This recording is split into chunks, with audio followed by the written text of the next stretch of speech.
Dust swirls as a trowel strikes something solid in the earth. For centuries, these objects have been more than symbols. They have been active, living forces in human history, directly forging the spiritual landscape of entire civilizations. This is a journey through 25 ancient relics that did not merely reflect belief, they created it. By the end, you will understand how a single stone, a lost cup, or an undeciphered book could command empires, spark revolutions, and redefine humanity's relationship with the divine. We will see a chest that could level city walls and a manuscript that has defied every attempt to read it for 500 years. What do you think is our most powerful human desire, the one that compels us to create objects of such profound and lasting power? Perhaps the answer to that question is a need for connection, a tangible link to something greater than ourselves.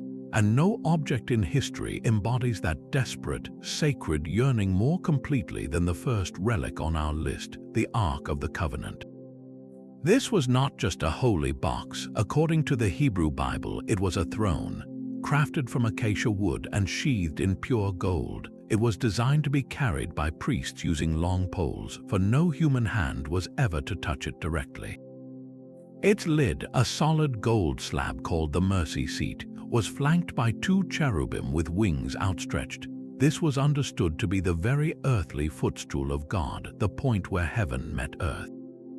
But its power was not merely symbolic. Its contents were the foundational relics of a nation, the stones inscribed with the 10 Commandments, the staff of Aaron that miraculously budded, and a golden pot holding the heavenly food manna. These items testified to a covenant, a binding agreement between the divine and a chosen people. The Ark's presence defined the Israelites' identity during their desert wanderings, leading them as a pillar of cloud by day and fire by night. Yet this same vessel possessed a terrifying, volatile energy. It was described as a divine communication device, but also as a weapon of incomprehensible force. In the famous story of Jericho, the Israelite army did not storm the walls. They marched around the city for 7 days with the Ark at their front, and on the 7th day, the mighty fortifications crumbled into dust at the sound of trumpets. To touch the Ark carelessly meant instant death, a lesson tragically learned by a well-meaning man who reached out to steady it when an ox stumbled. Its ultimate fate is one of history's greatest mysteries. After residing in the Temple of Solomon in Jerusalem, it vanished from the biblical narrative. This disappearance ignited a search that has lasted for millennia, a frantic quest to reclaim that tangible connection. The Ethiopian Orthodox Church claims it rests in a chapel in Axum, guarded by a single monk for life. Other theories suggest it was hidden in a labyrinth of tunnels beneath the Temple Mount in Jerusalem, or spirited away to some forgotten corner of the world.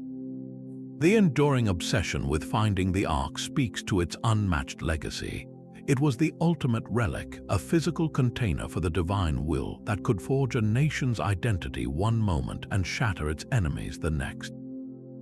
But what happens when a relic is never truly lost, only endlessly hidden? This is the paradox of our second object, the Holy Grail. Unlike the Ark with its definitive biblical description, the Grail began as a whisper, a simple mention of a cup used by Jesus at the Last Supper. Yet from that single seed grew a forest of legends so dense and tangled that the object itself became secondary to the meaning poured into it. Its first major transformation came through medieval storytellers who wove it into the chivalric tales of King Arthur and his knights. Here, the Grail was no longer just a historical artifact. It became a spiritual test, a luminous vision that could only be perceived by the purest of heart, like the knight Galahad. In these romances, it was a symbol of divine grace, a direct conduit to God that offered healing and eternal life, transforming the quest for it into a metaphor for the soul's journey toward perfection. Yet this Christian symbolism was grafted onto much older roots. Scholars have long noted striking parallels to the magical cauldrons of Celtic mythology. vessels like the cauldron of Dagda that could provide endless food or even restore the dead to life. The Grail seemed to absorb these ancient myths of abundance and rebirth, merging them with Christian theology to create a uniquely powerful symbol. It became a vessel for humanity's deepest desires, for a cure to mortality itself. And because no one could ever definitively claim to possess it, the Grail became a blank slate. This elusive nature made it the perfect tool for projecting hopes, fears, and political ambitions. Various claimants emerged throughout history, each telling a different story. The ornate Valencia chalice in Spain is venerated by many as the true cup. In Wales, the simple wooden Nantios cup was believed to hold healing powers, its edge worn down by centuries of the faithful drinking from it. But the most fascinating transformations are modern. In the 20th century, the Grail legend was spectacularly reinterpreted not as a cup, but as a bloodline, the literal descendants of Jesus, an idea popularized by books and films. This shift reveals the Grail's ultimate power. It is not a thing to be found, but a story to be rewritten.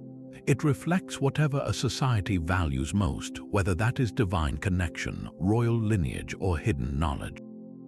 The quest for the Grail, therefore, never ends. It simply changes direction, forever pointing toward the horizon of our greatest aspirations. And sometimes, the most sought-after treasures are not gold or jewels, but knowledge so dangerous it was meant to be erased from history. While the Grail offered a promise of eternal life, another relic promised control over history itself. This is the Spear of Destiny, also known as the Holy Lance. According to the Gospel of John, as Jesus hung on the cross, a Roman soldier named Longinus pierced his side with a spear to confirm his death. That simple act of verification transformed an ordinary weapon into one of the most coveted objects in the world. The legend that grew around it was breathtakingly direct. Whoever possesses this lance and understands its secrets holds the destiny of the world in their hands. Its physical journey reads like a map of fallen empires. Early tradition says it was discovered in Jerusalem by Saint Helena, the mother of Emperor Constantine. It then traveled to Constantinople, the heart of the Byzantine Empire, where it was revered for centuries. In the year 1098, during the chaotic First Crusade, it was reportedly found buried under a church in Antioch, a discovery that rallied the desperate crusaders to a miraculous victory. By the 13th century, it had moved west to Rome. Finally, it came to rest in Vienna, where it was encased in a magnificent gold and copper sleeve and placed among the Habsburg imperial regalia, the sacred symbols of the Holy Roman Empire. But its true power lay not in its travels, but in the minds of those who sought it. The legend of the spear acted as a perfect mirror for the ambitions of history's most power-hungry rulers. Charlemagne, the great Frankish emperor, was said to have carried it into 47 victorious battles, only to meet his death when he accidentally dropped it. Napoleon, after conquering Austria, demanded the lance be brought to him, believing its possession was essential to his unchecked ambition. Yet the most chilling chapter in its story involves Adolf Hitler. As a young, struggling artist in Vienna, he first saw the lance in the Hofburg Museum. In his own writings, he described a transcendent, almost mystical experience standing before it, feeling as if he were looking at his own future. When Nazi Germany annexed Austria in the event known as the Anschluss, Hitler immediately seized the Habsburg treasures and had the Spear of Destiny transported to Nuremberg, the spiritual home of the Nazi Party. He genuinely believed that controlling this relic would grant him control over the fate of the world. For the Allies, the lance became a symbol of everything they were fighting against. Its recovery by American forces in a hidden tunnel in 1945 was not just a military objective, but a profoundly symbolic act, the breaking of a dark legend. Today, it is back in the Hofburg Palace, a silent piece of metal behind glass. Its power was never magical but psychological. It served as the ultimate talisman for those who craved not just political power but a divine right to wield it. The spear offered a terrifyingly simple equation: possess this, and you possess the authority to shape reality. It reveals a dark truth about relics. They often tell us less about the divine and more about the human hunger to speak in its name. But a spear's claim to destiny is one thing, a piece of cloth that may have witnessed the resurrection is another. The Shroud of Turin is a 14-foot length of ancient linen that bears the faint, haunting front and back image of a man who appears to have been crucified.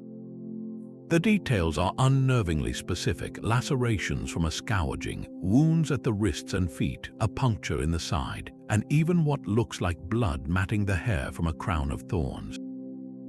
For millions of believers, this is not an image at all, but a direct, miraculous imprint from the body of Jesus Christ himself, a divine photograph of the moment of resurrection. This belief has made the small cathedral in Turin, Italy, a focal point of global pilgrimage for centuries, drawing the faithful who seek a tangible connection to the central mystery of their faith. The shroud's influence extends far beyond the church. It has shaped countless artistic depictions of Jesus, cementing a specific vision of his suffering and form in the collective imagination of the Western world. Yet this single relic sits at the most volatile crossroads imaginable, where deep faith meets rigorous science. The controversy erupted into public view in 1988, when the Vatican permitted small samples of the cloth to be subjected to radiocarbon dating by 3 independent laboratories. The results were unanimous. The linen dated to between 1260 and 1390, squarely in the medieval period. To many scientists, the case was closed. The shroud was a pious, if incredibly elaborate, forgery from the Middle Ages. But the story refused to end there. Critics of the carbon dating pointed to potential contamination, suggesting the samples might have come from a medieval repair patch rather than the original cloth. In the decades since, other researchers have proposed extraordinary theories to explain the image. Some suggest it was created by a unique chemical reaction between a body and burial spices, a natural event that could have transferred a faint, superficial image. Others point to the precise 3-dimensional data encoded in the image shading, something no medieval artist could have produced without advanced technology they simply did not possess. The debate has become a microcosm of a much larger conflict, a tug of war between empirical evidence and spiritual conviction. For skeptics, the carbon date is definitive. For devotees, the shroud's profound anatomical accuracy and unexplained nature are proof enough. This has made the Shroud of Turin arguably the most studied, and certainly the most debated, archaeological object on Earth. It challenges us with an impossible question: can a single object ever provide definitive proof for something that lies, by its very nature, beyond the reach of laboratory testing? The shroud does not offer answers. It holds a mirror to our own need to believe and to prove. The debate over the Shroud of Turin centers on a single, haunting image. But what about a relic with no image at all, one whose power lies purely in its elemental presence? In the heart of the Grand Mosque in Mecca, embedded in the eastern corner of a cube-shaped building draped in black, rests the black stone of the Kaaba. To the outside eye, it is a startlingly modest object, a dark, fragmented stone about 11 inches across, its pieces cemented together and encased in a gleaming silver frame.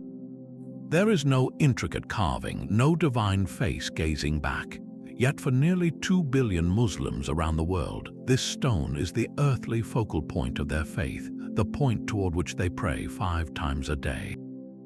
Its origins are shrouded in a sacred history that reaches back to the very foundations of monotheism. Islamic tradition holds that the stone was a gift from heaven. It was given to the prophet Abraham and his son Ishmael by the angel Gabriel as they were constructing the original Kaaba, the first house of worship dedicated to the one God. The stone served as a divine marker, a cornerstone placed by prophetic hands, but the stone's story begins even earlier. Many scholars and scientists believe it is a meteorite, a piece of the cosmos that fell to Earth in the desert of Arabia long before the advent of Islam. This celestial origin would explain the intense veneration it received from the pre-Islamic pagan tribes of the region, who filled the Kaaba with idols and likely worshipped the stone itself as a powerful totem. When the Prophet Muhammad reclaimed the Kaaba for monotheism in the 7th century, cleansing it of its idols, he did not destroy the black stone. Instead, he preserved it, kissed it, and integrated it into the rituals of the new faith. This act was profound. It transformed a pagan object of veneration into a symbol of a purified, universal worship. Today, the stone's primary power is one of profound unity. It is the climax of the Hajj pilgrimage, a journey every able Muslim is required to make once in their lifetime. During the ritual of Tawaf, pilgrims walk 7 times counterclockwise around the Kaaba. As they pass the eastern corner, a sea of millions strives to reach out, to touch or kiss the silver-encased stone, or simply to raise a hand in its direction. It is a moment of raw, physical connection to a shared history and a global community. The crowding is immense, the effort exhausting, yet the act is not one of worshipping the stone itself. Islamic doctrine is very clear on this point. The stone is just a stone. It holds no inherent power. The reverence is for what it represents, a tangible link to Abraham, to Muhammad, and to the unbroken chain of submission to God that they embodied. In a faith that so strongly prohibits idolatry, the black stone stands as the ultimate paradox, a physical object that draws the faithful together precisely to remind them that the divine cannot be contained in any object. It is a compass point for the soul, anchoring the global Muslim community to a single, sacred spot on the map, making the entire planet orient itself around one ancient, dark rock from the sky. The black stone anchors a faith to a physical point on the globe, but another relic carries an entire spiritual philosophy within its fragile form. High in the hills of central Sri Lanka, within the gilded chambers of the Temple of the Sacred Tooth relic, rests a fragment no larger than a grain of rice. This is believed to be the left canine tooth of Siddhartha Gautama, the Buddha himself, rescued from his funeral pyre in Kushinagar, India, over 2,500 years ago. Its legendary journey to the island is a tale of pious cunning. As the story goes, a princess named Hemamali smuggled the sacred tooth from India, concealing it within the elaborate coils of her hair to evade detection, bringing it to Sri Lanka in the 4th century. From that moment, the destiny of the tooth and the destiny of the island became inseparable. In the ancient Sinhalese kingdoms, possession of the Dalada, the sacred tooth, was not merely a religious matter, it was the ultimate political credential. The relic was considered a palladium, a divine protector of the nation. A king who held the tooth held the legitimate right to rule, for it was seen as a living representation of the Buddha's authority and compassion watching over the land. The capital city would move, palaces would be built, but the temple housing the tooth was the true, unchanging heart of sovereignty. This profound link between relic and ruler is performed daily in an unbroken rhythm of veneration. 3 times each day, in ceremonies known as pujas, the heavy doors to the innermost shrine room are opened. Monks in saffron robes chant ancient verses as the scent of frangipani and jasmine offerings fills the air. A silver key unlocks a series of 7 golden caskets, each nestled within the other like a sacred Russian doll, until the innermost vessel, a miniature golden stupa, is revealed. Devotees do not see the tooth itself, they see the casket that contains it, yet the atmosphere is electric with focused devotion. This ritual is the perfect expression of the relic's deeper meaning. In a philosophy centered on the principle of impermanence, the idea that all conditioned things are transient and without a permanent self, why would a physical fragment of the Buddha's body be so intensely revered? The answer lies in a crucial distinction. Veneration is not worship. The tooth is not seen as containing the Buddha's spirit or power, for he has passed into final nirvana beyond the cycle of rebirth. Instead, the relic serves as a focal point for gratitude and reflection.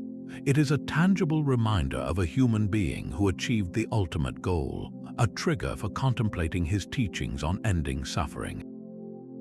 The elaborate caskets mirror this idea. They do not hide a secret power, they honor a profound memory. The daily rituals are acts of respect for the teacher, not petitions to a god. In this way, the Buddha's tooth relic embodies a beautiful paradox. It is a physical object of immense political and cultural power that ultimately points beyond all physical things, a fragile, ancient tooth that continues to teach a lesson of letting go. A tooth points beyond the physical world, but some relics were designed as direct instruments for navigating it. Deep within the rituals of ancient Israel, embedded in the very garment of the high priest, lay a mystery so practical it feels almost like ancient technology. These were the Urim and Thummim, objects of unknown form but undeniable function, sewn into the breastplate of judgment worn by the spiritual leader of the nation. The Bible describes them but never pictures them. We know they were placed in a pouch over the priest's heart, but we do not know what they looked like. Were they two specially marked stones, perhaps one light and one dark? Were they flat lots like sacred coins to be cast for an answer? Some ancient Jewish scholars suggested they were stones inscribed with the name of God, which would miraculously light up or glow to spell out a divine response. This absence of a clear image has fueled centuries of speculation, turning them into one of history's most fascinating spiritual tools. Their purpose, however, is crystal clear. In a time before established scripture and widespread prophecy, the Urim and Thummim served as the nation's highest divine hotline. When a king or the elders faced a monumental, nation-shaping decision, a question of war or a crisis of leadership, they would go to the high priest. He would stand before the altar, the breastplate over his heart, and seek a verdict. The process seems to have yielded simple, binary answers, a divine yes or no. We see this in action with King David. When pursued by King Saul, David asked the priest Abiathar to bring the ephod, the garment holding the sacred objects. He then posed two specific alternative questions. Will the men of Keilah surrender me to Saul, and will Saul actually come down? The answers he received, yes and yes, allowed him to make a critical, life-saving decision to flee. This was not a vague omen or a poetic prophecy. It was actionable intelligence from a perceived divine source. In this way, the Urim and Thummim represent a breathtakingly direct form of communion. They provided a tangible, almost mechanical interface with the divine will. There was no interpreter, no long period of meditation, just a question and a clear, immediate result. This system placed enormous responsibility on the high priest, who acted as the operator of this sacred device, and it created a powerful structure for unity, ensuring that the most difficult choices were lifted out of human debate and placed before a higher authority. Their use faded as other forms of prophecy and written law became established, but their legacy is profound. They show a moment in religious evolution where the boundary between the spiritual and the practical was remarkably thin, where guidance from God was sought not through a feeling, but through what was believed to be a physical, observable response. It was faith with a verifiable output. The Urim and Thummim offered divine guidance through a simple yes or no. But what if a relic offered an absolute guarantee, a promise of total and unbreakable protection? For that, we turn to a relic of myth that became a foundational belief for an empire, the Palladium of Troy. This was not a weapon or a treasure chest, but a small, ancient wooden statue of the goddess Pallas Athena. Its power was defined by a single, unshakable prophecy. The city of Troy would remain impregnable for as long as the Palladium stood within its walls. This belief made the statue the ultimate strategic asset in the legendary Trojan War. The Greek army, bogged down in a decade-long siege outside the massive walls, could not win through force alone. Victory required not a stronger army, but a sacred heist. the task fell to the cleverest and the boldest of the Greek heroes, Odysseus and Diomedes. Under the cover of a stormy night, they infiltrated the city, slipped into the temple, and stole the sacred image right from under the noses of the Trojan guards.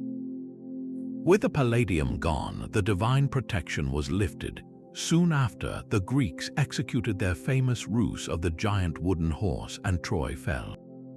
This story cemented a powerful idea in the ancient mind. The physical possession of a god's idol was equivalent to possessing the god's favor itself. But the Palladium's journey did not end in the ashes of Troy. Legends say it was smuggled out of the chaos, eventually making its way across the sea to Italy. There it found a new home in the Temple of Vesta in the heart of Rome. The Romans, masters of adopting and repurposing the gods of others, embraced the Palladium completely. They believed this very same statue, this ancient Trojan luck charm, now safeguarded their own city. Its presence in Rome was a state secret of the highest order, known only to a select few Vestal virgins and high priests.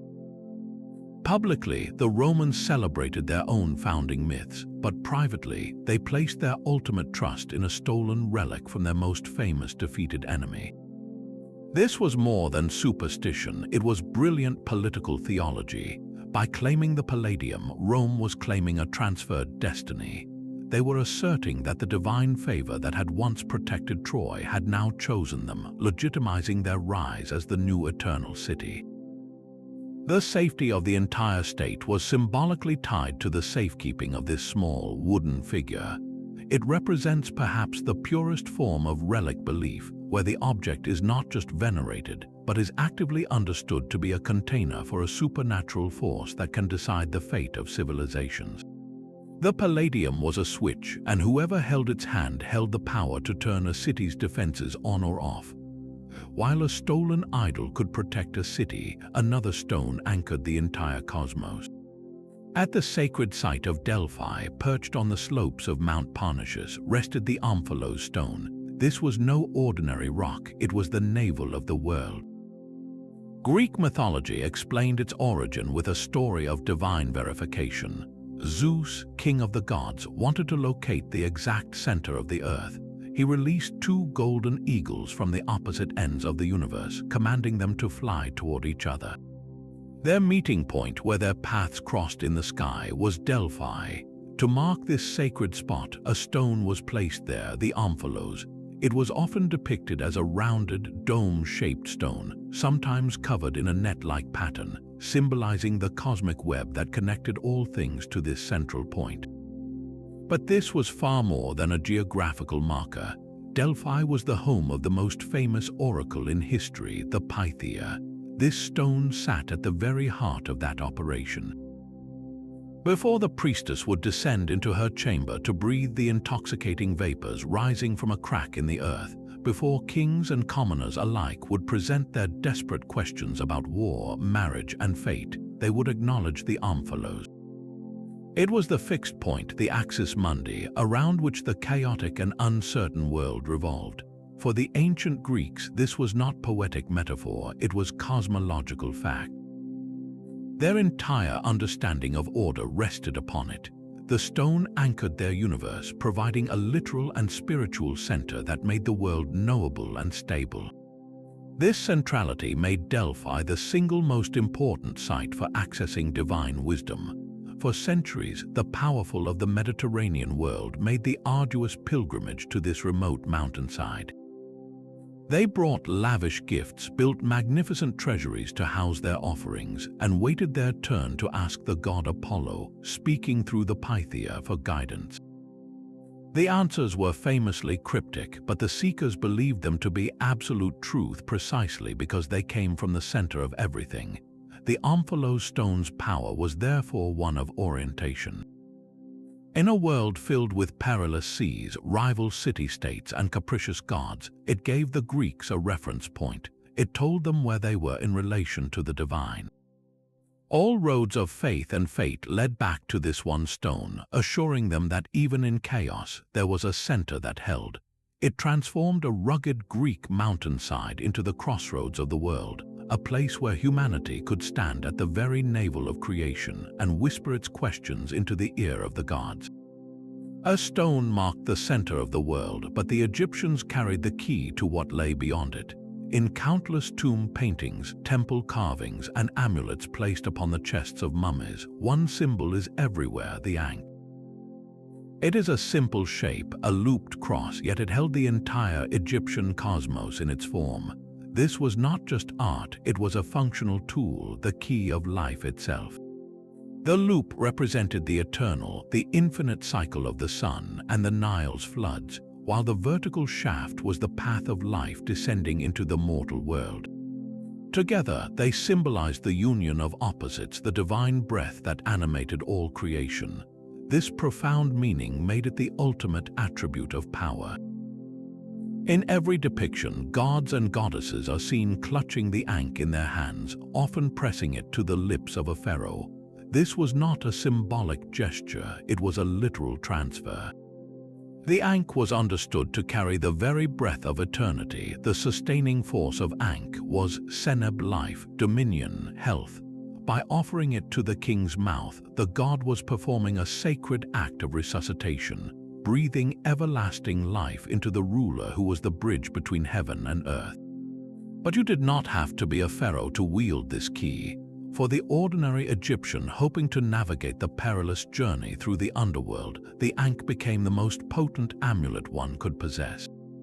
Crafted from humble faience, carved from wood, or forged in solid gold for the wealthy, these small, physical Ankhs were placed with the dead. They were not mere decorations, they were direct conduits, portable batteries of cosmic power designed to operate in the realm of Osiris. An amulet shaped like an eye offered protection, one shaped like a scarab promised transformation, but an amulet shaped like the Ankh promised the ultimate prize, eternal existence. It would unlock the gates of the afterlife, ensure the heart was not found wanting in the final judgment, and grant the deceased the ability to breathe, eat, and live forever in the field of reeds. In this way, a simple symbol, when rendered in physical form, became an essential piece of spiritual technology. The Ankh demonstrates a fundamental truth about ancient belief. An idea could save your soul, but only if you could hold it in your hand. The Ankh promised life through a symbol, but another relic claimed to capture life in a single, miraculous glance. The Veil of Veronica offers perhaps the most intimate portrait of the divine in all of Christian tradition. The story is one of heartbreaking compassion amidst brutality. As Jesus, weakened and bleeding, carried his cross through the streets of Jerusalem, a woman moved by pity pushed through the hostile crowd. With a simple cloth, she reached out and wiped the sweat and blood from his face. In that moment of mercy, a miracle was said to have occurred. When she pulled the cloth away, the image of his face, his true visage, had been perfectly imprinted upon the fabric. This woman became known as Veronica, a name meaning true icon or Vera icon. Her act created more than a kindness, it created a direct, unmediated portrait of God incarnate at the moment of his greatest suffering. Unlike the Shroud of Turin with its full body imprint of death, the veil presented a living, suffering face, a window into a human moment of agony that resonated deeply with the faithful. The relic's historical trail is as faint as the image it supposedly bears. It emerges not in the biblical texts, but in later devotional writings and medieval legends, gaining immense popularity during the era of the Crusades when pilgrims thirsted for tangible connections to the Passion. By the 14th century, it had become a central feature of the Stations of the Cross, forever enshrining Veronica's act of mercy as a pivotal moment in the journey to Calvary. And like so many sacred objects, multiple veils appeared across Europe, each venerated as the true one. The most famous claimant resides in the heart of the Vatican, kept in a pier of St. Peter's Basilica and displayed only on rare occasions. It is a small, fragile square of beige cloth, its image now so faint as to be nearly invisible to the naked eye, a ghost of a ghost. Yet its theological impact was anything but faint. The Veil of Veronica established a powerful new idea in Christian art and devotion, the Vera icon. This was not an artist's interpretation, but a true image made without human hands and akropoietos. It served as the divine blueprint for the human face of Jesus. For centuries, artists looked to the Veronica as the authoritative source for Christ's appearance, leading to the standardized, compassionate face with long hair, a parted beard, and sorrowful eyes that dominates Western art to this day. Its power lay in its heartbreaking humanity. It presented divinity not in cosmic glory, but in the sweat, blood, and exhaustion of a tortured man. This provided believers with a profoundly relatable point of contact, a God who did not just suffer for them, but whose suffering they could literally see, and even in the story of Veronica, touch. The veil transformed the abstract concept of divine sacrifice into a portrait one could look into, making faith a matter of the gaze as much as the soul. A portrait of suffering offered a glimpse of the divine face, but in ancient China, the quest for eternity required an entire second skin.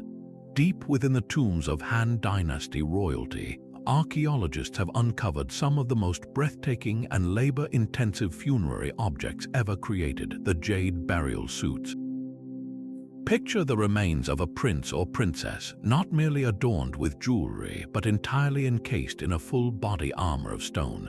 These were not woven garments, but intricate mosaics. Each suit was constructed from thousands of small, rectangular plaques of precious nephrite jade, meticulously polished and drilled with tiny holes at each corner. Then, using threads of gold, silver, or silk, these plaques were painstakingly laced together to form a rigid shell covering the body from head to toe, a luminous green cocoon for the soul's journey. The suits of Prince Liu Sheng and his wife Du Wan, discovered in their sealed rock-cut tombs, are among the most complete examples, composed of over 2,000 jade pieces each, linked by fine gold wire. The cost and effort were astronomical, representing a fortune literally sewn into a shroud. But white jade, to the Han Chinese, this luminous stone was far more than a symbol of wealth or beauty. It was believed to possess vital, magical properties. They observed that jade remained cool to the touch and was incredibly durable, resisting decay for millennia. This led to a profound belief that jade could perform the same function for the human body, acting as a physical preservative that would ward off corruption and seal the life force or chi within the flesh. The hope was that the stone would create a perfect, incorruptible vessel for the spirit, allowing the deceased noble to navigate the perils of the afterlife and achieve a form of physical immortality.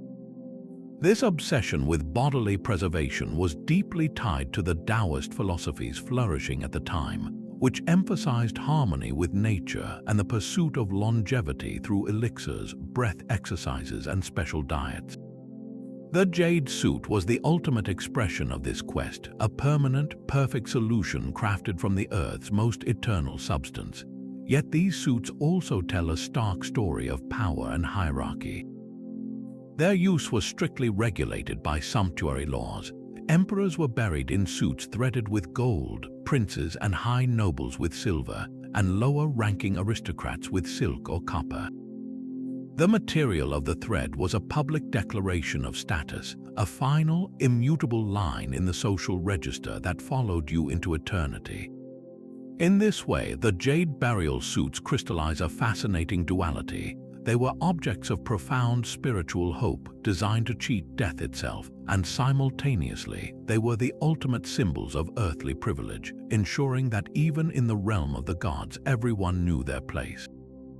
The jade suits preserved a single royal body, but one emperor demanded an entire kingdom for his eternity.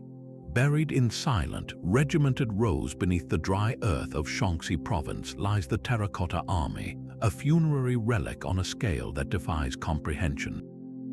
This is not a collection of artifacts, it is a single, colossal creation, the eternal garrison of China's first emperor, Qin Shi Huang. Imagine over 8,000 life-sized soldiers, each one unique, with individualized faces, hairstyles, and armor, standing alongside hundreds of horses and dozens of chariots, all arranged in precise military formation. This was not a monument for the living, it was a functional army for the dead, built to accompany a ruler who had unified China through sheer force of will. The belief was both simple and staggering. In the afterlife, these clay figures would magically awaken, their silent pottery transforming into flesh and spirit to serve, protect, and extend the emperor's dominion beyond the grave.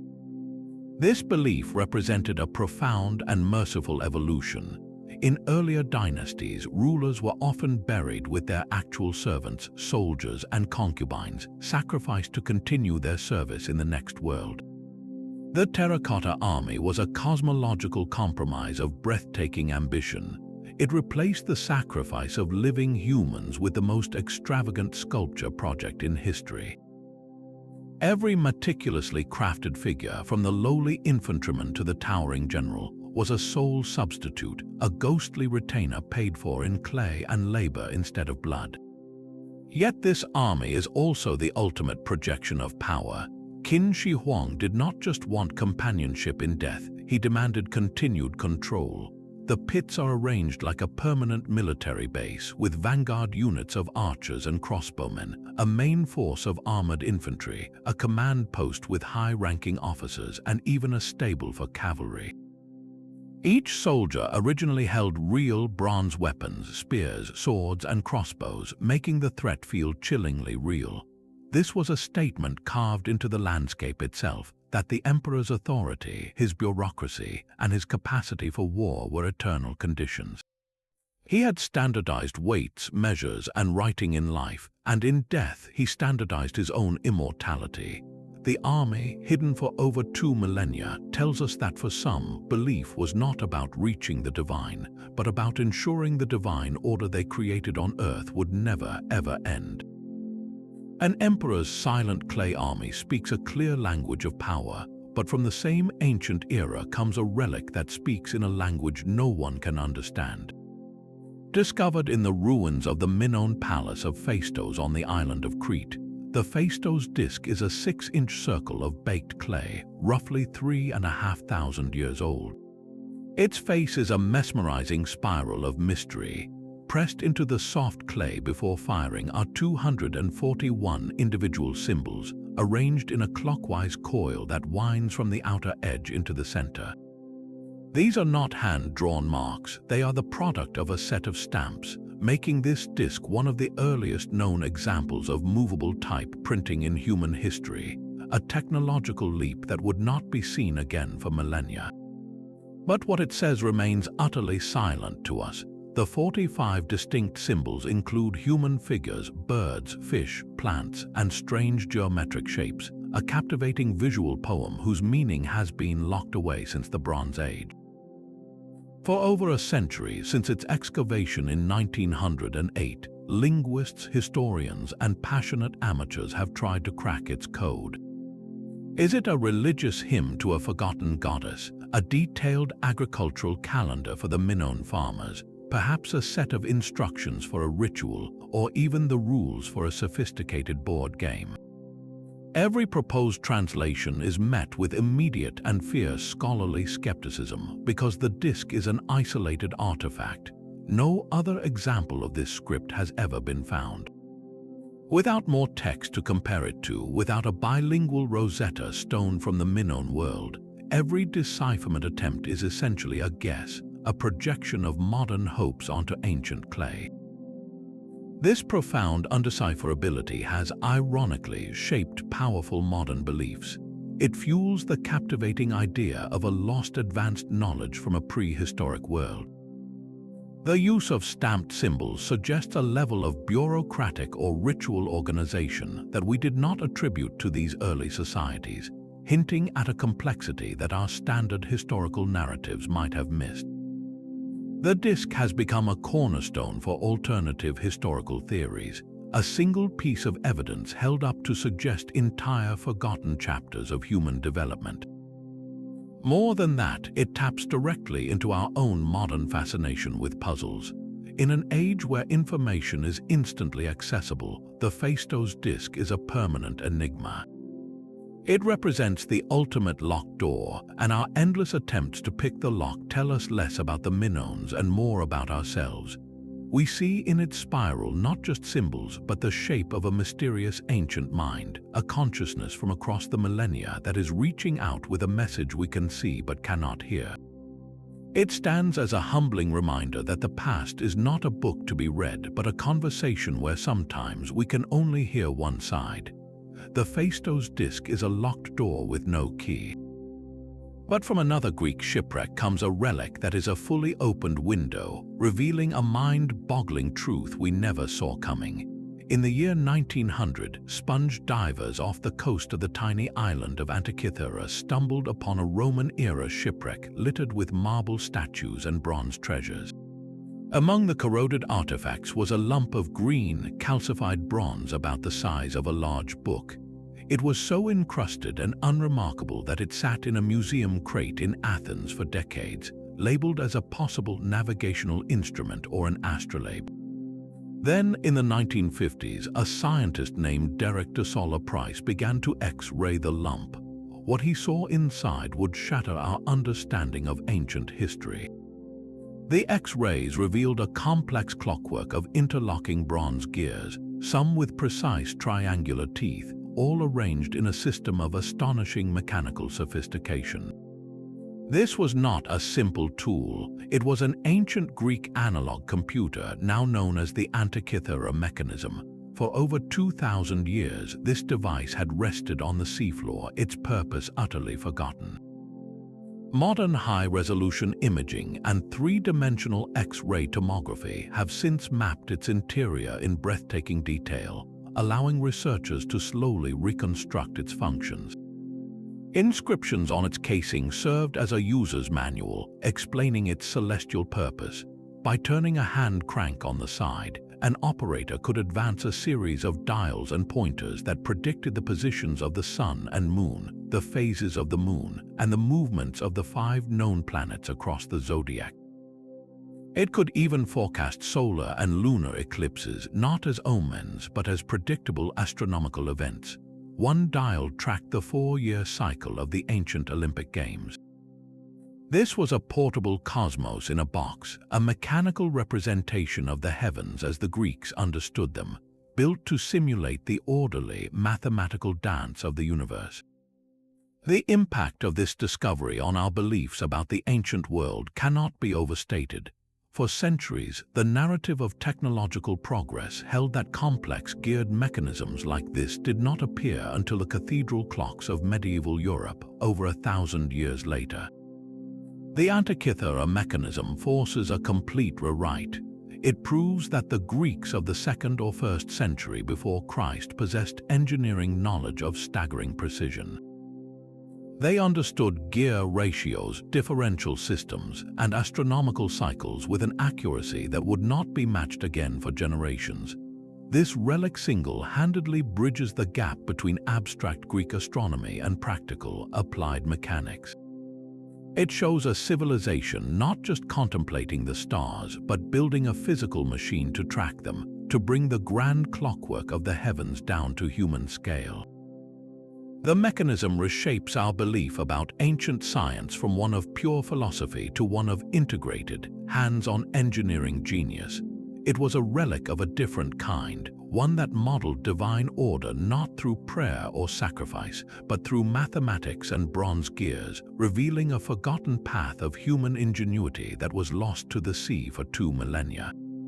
The Antikythera mechanism proved we could reconstruct ancient genius from broken gears. But to hear the actual voices of a lost civilization, we needed a different kind of key, one carved not in bronze but in black stone. That key was the Rosetta Stone, discovered in 1799 by French soldiers digging fortifications in the Nile Delta town of Rochid, or Rosetta.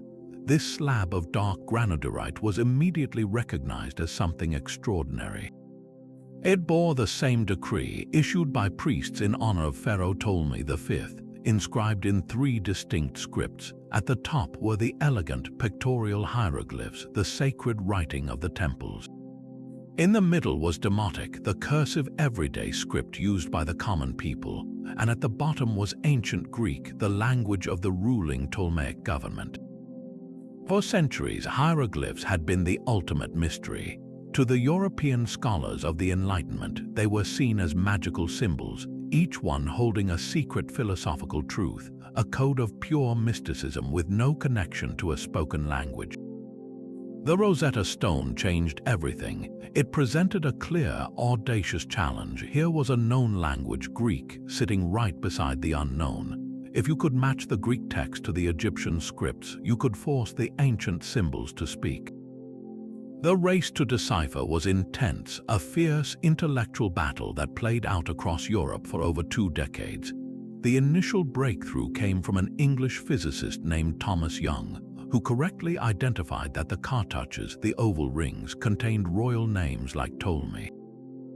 But it was a French linguist, Jean-François Champollion, who made the final, breathtaking leap. Champollion, obsessed with Egypt since childhood and fluent in Coptic, the final descendant of the ancient Egyptian language, did not just match names. He realized that hieroglyphs were not purely mystical or purely alphabetical, but a brilliant, flexible combination. Some signs were ideograms, representing a whole word or concept, like a picture of the sun meaning sun.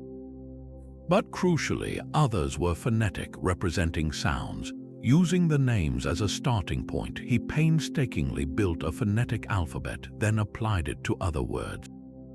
The moment of triumph came when he encountered a cartouche for a pharaoh whose name was not Greek, but native Egyptian, Ramesses. He broke it down sound by sound, and it spelled out Ra-Messses, born of Ra, the sun god. He had done it. He had heard a pharaoh's name spoken from stone for the first time in millennia. The impact was seismic. An entire civilization, which had been a silent gallery of magnificent ruins and enigmatic art, suddenly gained a voice. Temples were no longer just beautiful monuments. Their walls were now covered in decipherable prayers, records of battles, and accounts of daily life. The Book of the Dead could be read as a guide for the afterlife, not just admired as art. The Rosetta Stone transformed Egyptology from a field of speculation into a rigorous historical science. But its influence went far deeper. It fundamentally reshaped a modern belief, the belief that no lost language is truly forever lost. It gave us the audacious hope that with a single, clever key, we could unlock any door to the past, that given enough patience and genius, we could one day hold a conversation with history itself. The Rosetta Stone gave us the key to translate a genuine ancient language, but what happens when we desperately want to translate a fantasy? Enter the haunting, translucent world of the crystal skulls. These are life-sized carvings of human skulls, meticulously shaped from a single block of clear or milky quartz, their surfaces polished to a supernatural sheen. The most famous is the Mitchell Hedges skull, named for the adventurer who claimed his daughter, found it beneath a Mayan altar in Belize in the 1920s. Its story was irresistible. It was said to be a relic of Atlantis or a creation of the ancient Maya, a perfect technological marvel crafted with tools and knowledge lost to time. Legends bloomed around it, suggesting the skulls could store the knowledge of vanished civilizations, project holographic images, or even emit a low hum with psychic properties. They became central icons in 20th century New Age belief, symbols of a lost, spiritually advanced global culture that understood the mystical properties of crystals. They promised a tangible link to a past that was wiser, more connected, and more mysterious than our own. This narrative, however, began to fracture under scientific scrutiny. In the 2000s, researchers at institutions like the British Museum and the Smithsonian subjected several major crystal skulls to detailed forensic analysis. Using high-powered microscopes, they looked for the telltale marks left by carving tools. What they found was definitive. The microscopic grooves and perfectly symmetrical features showed clear evidence of being made with high-speed, diamond-tipped rotary tools, technology that did not exist in the pre-Columbian Americas. The quartz itself was traced to sources in Brazil and Madagascar, regions far from ancient Mesoamerican trade routes. The evidence pointed overwhelmingly to a 19th century origin, likely in workshops in Germany or France, where they were crafted to feed a booming European fascination with the exotic and the occult. The crystal skulls thus perform a fascinating double act. As physical objects, they are masterpieces of modern lapidary art, stunning in their craftsmanship. But as historical relics, they are profound fictions.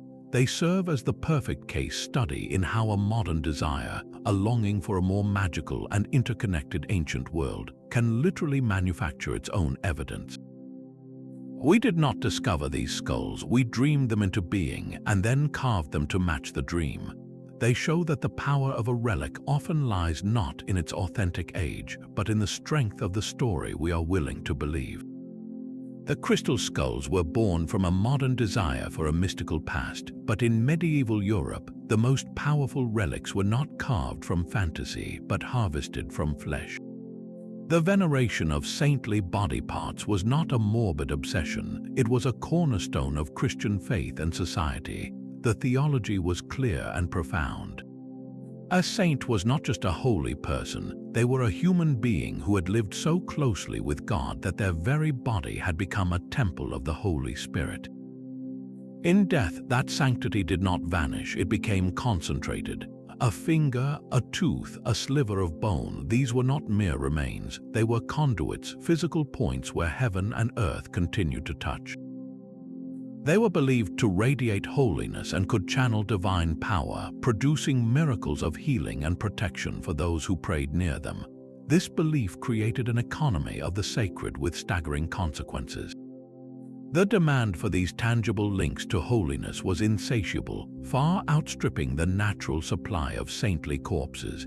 This led to a macabre and often ruthless trade. Relics were big business. Bones were divided and subdivided, sometimes to a comical degree. Multiple churches across Europe claimed to possess the entire head of John the Baptist, a mathematical impossibility that did little to dampen local devotion. The relics of Saint Nicholas, the generous bishop who would evolve into Santa Claus, were famously stolen from his tomb in Myra by Italian merchants in the 11th century and transported to Bari, Italy, where they remain today. The thieves were celebrated as holy rescuers, saving the saint from potential desecration. This practice of translation, the moving of relics, was often less a pious transfer and more a sacred heist, a way for one city to steal the spiritual prestige and economic boon of another. These fragments of bone and flesh created a tangible, physical map of the sacred across the continent. A pilgrim could travel from shrine to shrine, walking a trail of holy bodies. The most famous of these journeys was the Way of St. James, leading to the Cathedral of Santiago de Compostela in Spain, believed to hold the remains of the Apostle James. This pilgrimage route became a spiritual highway, with towns, hospitals, and churches springing up to serve the endless stream of faithful. The financial impact was enormous. Pilgrims needed food, shelter, and souvenirs, pouring wealth into local economies. Grand cathedrals like Chartres or Canterbury were not just built to the glory of God. They were built to house a specific, powerful relic that would draw the crowds whose donations paid for the soaring stonework. The finger of a saint could fund a flying buttress. A saint's skull could justify a stained glass window of breathtaking beauty. In this way, these physical fragments of long-dead holy people did more than inspire belief. They literally built the landscape of medieval Europe, brick by holy brick, on a foundation of faith, commerce, and human bone. After a cathedral built on bones, we find a castle built on a wink and a smile. High on the battlements of Blarney Castle in Ireland, fastened with iron cramps, is a block of limestone known simply as the Blarney Stone. To receive its legendary gift, you must perform a small feat of acrobatic faith. Leaning back over a sheer drop held by an attendant, you lower yourself headfirst to press your lips to the cold, weathered surface. The reward for this awkward embrace is said to be the gift of eloquence, the famed gift of the gab, a silver tongue capable of charming, persuading, and entertaining with effortless Irish flair. The story behind it is a delightful tangle of myth. One tale claims it was the very stone of destiny, the Leah Fail, brought to Ireland by the prophet Jeremiah. Another, more popular legend says it was a piece of the Stone of Scone, given as a token of gratitude to an Irish lord for his help in a medieval battle. The most charming story involves an old woman who, saved from drowning by the Lord of Blarney, rewarded him with a spell that if he kissed a particular stone, he would gain a silver tongue. The truth, however, is likely far more pragmatic. Historians note that the legend of the stone's eloquent power only begins to appear in travel writings in the late 18th century. It seems the story was crafted, or at least vigorously promoted, precisely as Ireland was opening up to travelers on the Grand Tour. It was a perfect folkloric attraction, a relic born not from ancient sanctity, but from clever storytelling and the burgeoning age of tourism. This does not make the Blarney Stone any less powerful, it simply reveals a different kind of magic. Its power is entirely performative and communal. There is no doctrine behind it, no saint's bone, no divine mandate. Its authority comes from the collective decision to believe in the ritual and, more importantly, to participate in it. Millions of people from around the world have made the pilgrimage, dangled upside down, and planted that kiss. In doing so, they are not seeking a theological truth, but a connection to a specific, joyful cultural identity, the archetype of the witty, talkative Irish charmer. The stone, therefore, is a relic of modern folklore. It proves that an object's transformative power can be conjured through persistent narrative and shared experience alone. It asks us not to venerate, but to play along, and in that playful participation, a new kind of belief is born, one cemented not by faith in the divine, but by faith in a good story well told. A stone kissed for eloquence is a story we choose to believe, but another stone is believed to hold the story of creation itself. This is the Shiva Lingam, a smooth, often cylindrical stone that rests at the heart of countless temples dedicated to the Hindu god Shiva. To the uninitiated eye, it is a simple, abstract form, but within it lies a universe of meaning. It is the ultimate aniconic symbol, representing a god without depicting him. The lingam is a paradox in stone, embodying two profound truths simultaneously. Its vertical, rising form represents the formless, unchanging absolute, the ultimate reality known as Brahman, which is beyond all attributes and descriptions. Yet, it is almost always set within a circular base called the yoni, which represents the divine feminine, the creative energy and power of the universe. Together, they symbolize the inseparable union of the transcendent and the immanent, the still point of pure consciousness and the dynamic, creative force that brings all worlds into being. This is not a statue to be looked at, but a presence to be experienced every day in temples from the Himalayas to southern India. This simple stone becomes the focal point of intense, loving ritual known as puja. Priests and devotees perform abhishekam, the ritual bathing of the lingam. They pour over it water, milk, honey, yogurt, and ghee, each substance carrying symbolic meaning, cleansing and nourishing the divine presence. They adorn it with fresh flowers and sacred leaves, covering the stone in vibrant color and life. They circle it with lamps and incense, engaging all the senses in an act of devotion. This daily service transforms the stone. It is no longer an inert rock, but a living vessel of grace. The act of tending to it is not about worshipping an idol, but about honoring the principle it represents, the very source of existence. For the devotee, this practice shapes a unique form of belief. By focusing on an abstract form, the mind is directed away from a specific face or story and toward the essence of divinity itself. It allows for a deeply personal connection, one that can accommodate a vast range of philosophical interpretations, from seeing Shiva as a personal god to experiencing him as the impersonal ground of all being. The Shiva Lingam, therefore, demonstrates how a physical object of the utmost simplicity can facilitate one of the most sophisticated theological concepts in human history. It teaches that the divine can be approached not only through image, but through the profound contemplation of formlessness, using a simple stone as the door to the infinite. A stone can embody the formless divine, but a book can shatter an entire world of received truth. The Gutenberg Bible stands apart from every relic we have discussed, for its power did not come from a sacred touch or a miraculous image, but from the cold precision of metal type.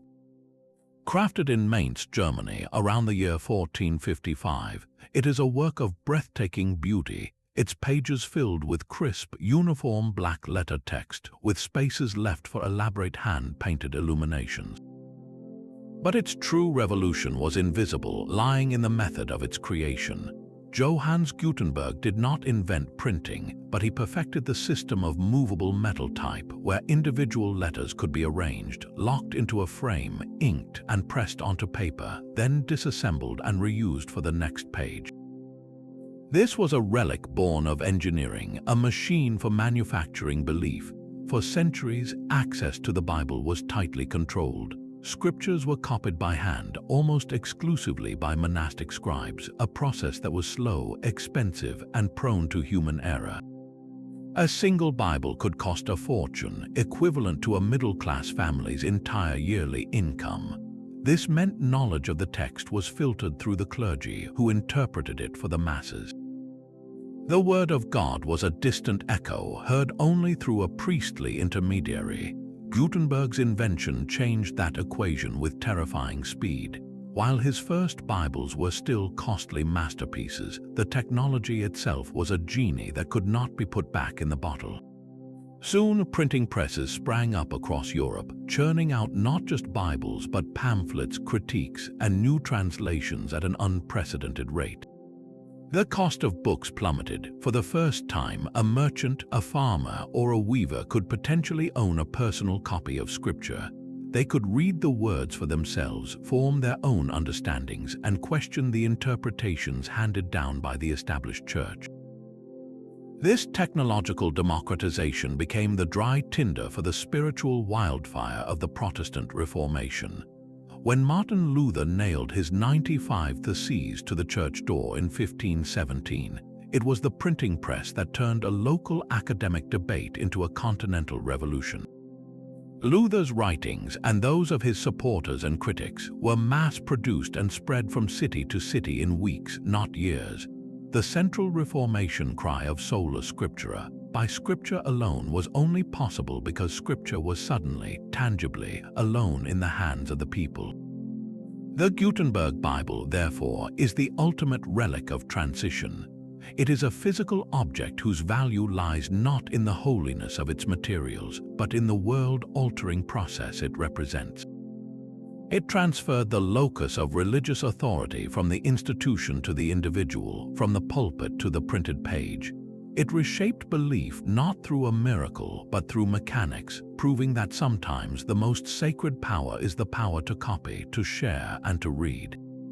The printed word democratized faith, but the most authentic voice of the ancient scriptures was waiting in a cave, preserved by the desert's dry breath. In the stark cliffs overlooking the Dead Sea, a young Bedouin shepherd named Muhammad ed-Din Hib tossed a stone into a cave opening in 1947, hoping to rouse a lost goat. Instead, he heard the sound of shattering pottery. Climbing inside, he found a collection of tall, narrow clay jars. Inside them were not treasures of gold, but bundles of ancient leather and papyrus, darkened with age and inscribed with a strange, beautiful script. This accidental discovery would soon be recognized as the single greatest manuscript find of the 20th century, the Dead Sea Scrolls. Over the next decade, archaeologists and Bedouin searchers would scour 11 caves in the area of Qumran, recovering tens of thousands of fragments from over 900 different manuscripts. Among these were the oldest copies of the Hebrew Bible ever found, dating from as early as the 3rd century before Christ. For scholars of religion and history, this was like finding the original master recordings of a symphony that had only ever been heard through copies. The most stunning revelation was one of fidelity. Before the scrolls were found, the oldest complete Hebrew Bible was the Aleppo Codex from the 10th century after Christ. A 1,000-year gap stretched between it and the origins of the texts. Critics could and did question how much the scriptures had been altered over that immense span of time. The Dead Sea Scrolls bridged that gap spectacularly. When scholars painstakingly pieced together the scroll of the Book of Isaiah from Qumran and compared it to the medieval Masoretic text, the version used in modern Bibles, the match was astonishing. Aside from minor spelling variations and a handful of scribble notes, the texts were virtually identical. This proved the incredible care and accuracy of the Jewish scribble tradition across a millennium of copying, offering profound validation for the textual stability of the Hebrew Bible. But the scrolls offered far more than just verification. They were a time capsule from the turbulent Second Temple period, a time of Roman occupation, social upheaval, and intense spiritual ferment. Alongside the biblical books were sectarian writings, rule books, hymns, and apocalyptic commentaries that revealed a Jewish world far more diverse and complex than previously understood. The scrolls are widely associated with a reclusive Jewish sect, likely the Essenes, who lived at Qumran. Their writings show a community preparing for an imminent, final cosmic war between the sons of light and the sons of darkness, guided by a mysterious teacher of righteousness. This was a world pulsating with expectation, where ritual purity, secret knowledge, and the interpretation of prophecy were matters of ultimate urgency. By illuminating this landscape, the Dead Sea Scrolls provided the crucial backdrop for understanding the emergence of both Christianity and Rabbinic Judaism. The apocalyptic language, the concept of a messianic figure, and the practices of ritual immersion found in the scrolls resonate deeply with the world of John the Baptist and the early Jesus movement. Simultaneously, the Pharisaic traditions of debate and legal interpretation, which would evolve into Rabbinic Judaism after the temple's destruction, are thrown into sharper relief against this sectarian context. The scrolls did not contain Christian texts, but they painted the precise spiritual and intellectual environment that made Christianity possible. They reshaped belief not by presenting new dogma, but by grounding our understanding of ancient faith in the authentic, fragile handwriting of those who lived it. A direct whisper from a desert community that believed the end of the world was just around the corner and carefully rolled their scriptures into jars to preserve them for what they were sure would come next. The desert's dry breath preserved words of an imminent end, but on a remote island in the vast Pacific, a different kind of message was carved in stone facing inward. The Moai of Rapa Nui, the colossal stone heads of Easter Island, are not gazing out to sea in search of something beyond. Their backs are to the ocean, their immense, solemn faces turned toward the island's interior, watching over the living. For the Rapa Nui people who carved them between the 13th and 16th centuries, these were not idols of distant gods but deified ancestors. Each Moai was a sacred repository of mana, or spiritual power, commissioned by a specific clan to honor a powerful forebear. The belief was direct and physical. By erecting these statues on stone platforms called ahu along the coast, the ancestors' watchful presence and protective energy would flow back into the community, ensuring fertility, stability, and continuity. The Moai were conduits, stone ambassadors to the past, ensuring the ancestors never truly left. This profound ancestor worship drove one of the most staggering engineering projects in human history. Using only stone hand tools, artisans quarried these monolithic figures from the volcanic tuff of the Rono Raraku crater. The average Moai stands over 13 feet tall and weighs around 14 tons, but some unfinished statues in the quarry are nearly 70 feet long and weigh up to 270 tons. Then came the true mystery. How did they move them? Oral tradition spoke of the statues walking across the island, guided by divine power. Modern experiments suggest a more earthly, yet no less incredible method. Researchers have demonstrated that teams of people could have rocked a moai from side to side using ropes, inching it forward in a literal, controlled walk. Others propose a system of log rollers or sledges. However it was done, the transportation of hundreds of these giants across miles of rugged terrain represents an almost unimaginable communal effort, a total societal investment in belief made manifest in stone.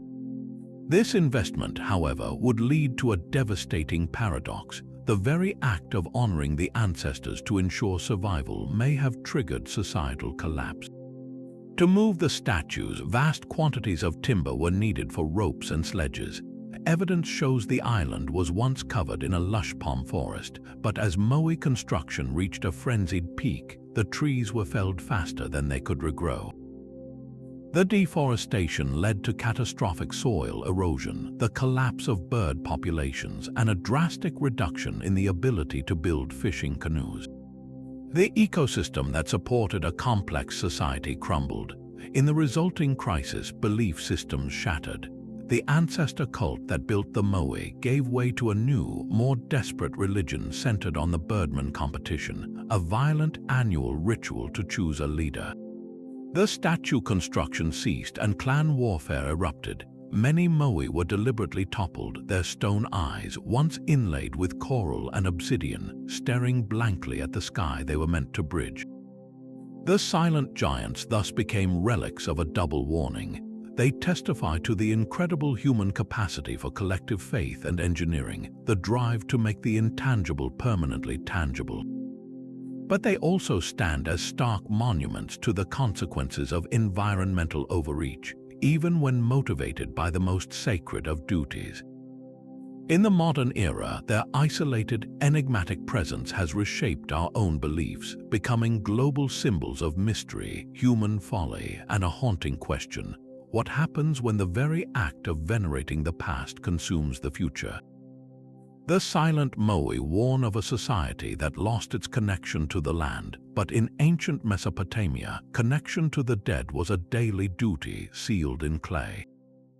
Among the most poignant relics from this cradle of civilization are the lamentation urns, terracotta vessels used in burial rituals. These are not plain pots, but powerful narratives molded from earth.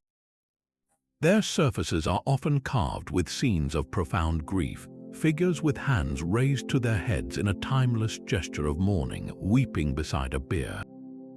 This imagery was not merely decorative, it was functional, a visual guide for the living that mirrored the ritual they were to perform. The urn's primary purpose was to serve as a conduit in the kispum, a regular offering ceremony for deceased ancestors. These urns were frequently equipped with a small pipe or tube that descended from the surface down into the earth where the remains were buried. During the ritual, family members would pour libations of water, beer, or wine, and offer food like bread or dates directly into this pipe. The belief was concrete and vital. The nourishment would travel down to sustain the spirits of the dead in the bleak, dusty underworld of Ker. This practice reveals a worldview where death did not sever family ties, it merely changed their nature. The ancestors were not gone, they were transformed into entities who still had needs and, more importantly, retained influence. A properly cared for ancestor, one kept content with regular offerings, became a benevolent advocate for the living family. They could intercede with the higher gods on behalf of their descendants, bringing protection, good fortune, and legitimacy to the household. Conversely, a neglected, hungry spirit could become a vengeful ghost, bringing sickness and misfortune. The lamentation urn, therefore, was the central tool in a domestic religion. It transformed the abstract fear of the dead into a manageable, daily practice. This humble object made the afterlife a family affair, shaping a belief system where piety was measured in poured libations and where the line between the living and the dead was as thin as a terracotta pipe. It shows us that some of the most powerful relics are not those of kings and prophets, but those of the hearth, objects that turn the terrifying mystery of death into a matter of household routine and reciprocal care. But a pipe offering to ancestors is a system we can understand, a ritual with a clear purpose. Our final relic offers only questions wrapped in the skin of a book no one can read. In a vault at Yale University lies the Voynich Manuscript, a small, unassuming codex from the 15th century that has been called the most mysterious book in the world. Its 240 vellum pages are filled from edge to edge with graceful, looping script in an alphabet that matches no known language on Earth. Alongside the text are lavish, perplexing illustrations, page after page of impossible botany, plants with bulbous roots and leaves that resemble no species in our world. There are circular diagrams of zodiac signs populated by tiny nude women bathing in interconnected tubes of green liquid. Entire sections show intricate charts of unknown constellations and cellular-like diagrams of microscopic worlds. From the moment it surfaced in the court of a Holy Roman Emperor in the 17th century, it has been a siren call to the world's finest codebreakers. Military cryptographers from both world wars, renowned linguists, and brilliant mathematicians have all taken up the challenge, applying every tool of modern analysis. They have studied letter frequency, word patterns, and syntactic structure, yet every proposed solution, from a coded Latin to a lost Asian language to a constructed philosophical language, has crumbled under scrutiny. The text possesses a statistical structure that resembles a genuine language, with patterns of word length and repetition that feel intentional, not random. But it defies all known methods of decipherment, a lock with no key, a language for one. This profound, stubborn silence has made the manuscript a perfect vessel for modern myth-making. For some, it is a relic of lost Renaissance alchemy, a secret herbal and astrological knowledge so dangerous it was encoded to protect it from the church. For others, the bizarre, otherworldly plants and cosmological wheels suggest something far stranger, a record of extraterrestrial contact or a glimpse into a parallel dimension. The most mundane theory, that it is an elaborate and meaningless hoax crafted to defraud a wealthy patron, is itself difficult to fully accept given the incredible consistency and labor involved in its creation. Why would a forger in the 15th century go to such pains to create hundreds of pages of coherent nonsense? The Voynich Manuscript's true power, therefore, lies not in what it contains, but in what it withholds. It is a relic of pure mystery. In a world where we can sequence ancient DNA, read crumbled scrolls with X-rays, and translate lost languages with artificial intelligence, this humble book remains a fortress. It actively resists our modern belief that every secret can be uncovered with enough data and processing power. It stands as a permanent monument to the unknown, a physical reminder that the past can still look back at us with an utterly inscrutable face. It proves that sometimes the most powerful belief a relic can generate is the belief that there are still doors in history that are meant to stay closed, not to frustrate us, but to humble us and to keep our curiosity forever alive. From silent stone giants to unreadable books, this journey across 25 ancient relics reveals a single, unifying truth. These were not passive symbols gathering dust on forgotten altars. They were active, living agents in the human drama, believed to hold the very keys to power, legitimacy, and the divine. A chest could level city walls, a spear could decide the fate of empires, and a simple stone could be the center of the entire cosmos. They forged national identities, funded magnificent cathedrals, sparked intellectual revolutions, and even toppled civilizations through the sheer weight of the belief they commanded.